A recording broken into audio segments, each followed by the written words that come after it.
BA, BCom, BSc, MA, MCom करें विश्व की सबसे बड़ी यूनिवर्सिटी इग्नू से। सॉल्व असाइनमेंट्स और गाइड बुक्स प्राप्त करें। संपर्क करें Mahakal computers, DAV PG college के पास, पंच मंदिरा मोड़ से दाहिने, सिवान।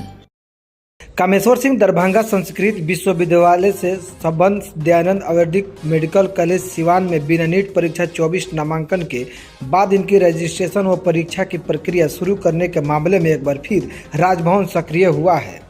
शिकायतकर्ता कॉलेज के पूर्व सचिव डॉक्टर BPN पाठक की ओर से लगाए गए आरोपों को लेकर राज्यपाल सचिवालय के विशेष कार्यक्रम पदाधिकारी महावीर प्रसाद शर्मा ने संस्कृत विश्वविद्यालय के कार्यवाहक कुलपति प्रोफेसर शशिनाथ को पत्र लिखा है।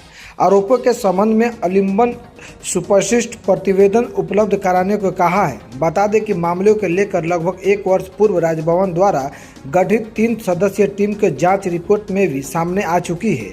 रिपोर्ट के आधार पर अब तक आगे की कार्रवाई नहीं हुई है। रिपोर्ट में संबंध सिवान के दयानंद आयुर्वेदिक मेडिकल कॉलेज में बिना नीट के उत्तीर्ण 29 छात्रों के नामांकन, उसकी परीक्षा का आवेदन व रिजल्ट प्रकाशन को अवैध ठहराया गया था। जांच कमेटी के परीक्षा लेने और रिजल्ट देने के लिए विश्वविद्यालय प्रशासन के दोषी माना था। जांच कमेटी में अपनी रिपोर्ट के अंतिम निष्कर्ष के बताया है कि सत्र 2019-2020 में बिना नीट उत्तीर्ण छात्रों का नामांकन, रजिस्ट्रेशन व परीक्षा लेना पूर्ण रूप से अवैध है। साथ ही शैक्षणिक सत्र 2018-2019 में लिया गया नामांकन भी अवैध है। इसकी सारी जवाबदेही कॉलेज प्रशासन की बताई गई है। जानकारी के लिए बता दूं, जो सिवान जिले के जो जिला अध्यक्ष हैं राजद के, वो भी निशाना साधे हैं इस कॉलेज पे और बोले हैं कि कार्रवाई होना चाहिए और जांच होनी चाहिए। और उन्होंने आगे कहा है कि हमारे सरकार में जो शिक्षा मंत्री है वहाँ तक मैंने आवेदन पहले दे चुके हैं, फिर आवेदन देंगे कि इस पर जांच की जाए और जो इसमें भ्रष्टाचार किया है उसको जांच कर उस पर कार्रवाई किया जाए, ताकि सिवान जिले के जो तत्कालीन जो अध्यक्ष बनाए गए हैं इंजीनियर विपिन कुशवाहा, वो लगातार इस पर अपना बयान दे रहे हैं और जांच की भी मांगे उठा रहे हैं। बन रही हमारे साथ, आगे देखते हैं कि इस कॉलेज पे क्या निर्णय आता है सरकार का और प्रशासन का, जो जांच कर रहे अधिकारी उनका। इस पर हम आप तक अपडेट करते रहेंगे। फिर आपके चैनल के माध्यम से कह रहा हूँ, कार्रवाई होनी चाहिए, बिल्कुल होनी चाहिए। जो आपका एक पैमाना है उस अनुसार से एडमिशन लेना है। नीट का जो बच्चा पेपर देगा तब उस बच्चा का एडमिशन होगा। और कितना आप भ्रष्ट आदमी है, कितना फर्जी आदमी है कि बगैर नीट का पेपर दिए हुए आप एडमिशन ले लिए। वो बच्चा वहाँ पढ़ रहा है। और सबसे बड़ी चीज़ है, एक और जान लीजिए आप, इसको बोले थे तो एक सिवान के बहुत बड़े लीडर्स हैं, वो गरियावा बाबा लोग कहता है उनको, वो हम पे बड़ा निगेटिव कमेंट इसकी बात कर रहे हैं। हम नहीं बताएंगे। वो गरियावा बाबा लोग कहते हैं उनको, हम देखिए हम पढ़े लिखे, हम अच्छा बात बोलते हैं, हम उनको क्या मिर्ची लग गई हमको समझ में नहीं आता है भाई। हम तो भ्रष्टाचार के खिलाफ बोले थे ना।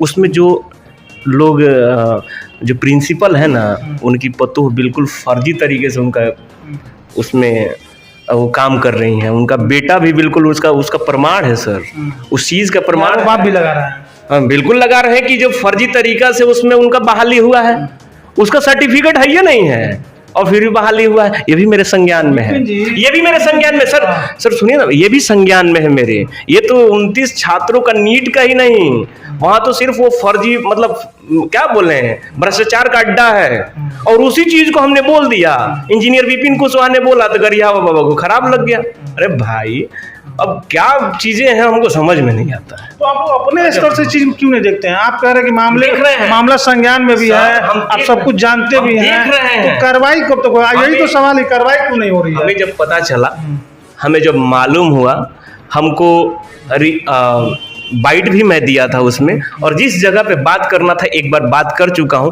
मैं फिर उस चीज को ले जा करके जिस संबंधित पदाधिकारी हैं, जो संबंधित उस चीज का मंत्री हैं, जैसे हमारे ही विभाग, हमारे पार्टी के उप मुख्यमंत्री जी मंत्री हैं, तो उनको हम देने का काम किया। और फिर से एक बार रिमाइंड भी कराएंगे कि इस चीज पे कार्रवाई होना चाहिए। ये भी जाता है कि बीजेपी नेताओं की संलिप्तता थी पहले इसमें, ऐसा तो नहीं? RJD भी अंदर सब गठबंधन, आज भी तो भाजपा वाले लोग हैं जी, आज भी तो सब बीजेपी वाले लोग हैं। राजद वाले भी जाकर अंदरूनी मिल नहीं लगे उनसे। ये जो जिला अध्यक्ष है वो सेक्रेटरी थे, अब क्या पता अभी हैं कि नहीं है, मुझे नहीं पता है, शायद हट गए कि दूसरा कोई बने, लेकिन सेक्रेटरी थे, अभी भी हैं।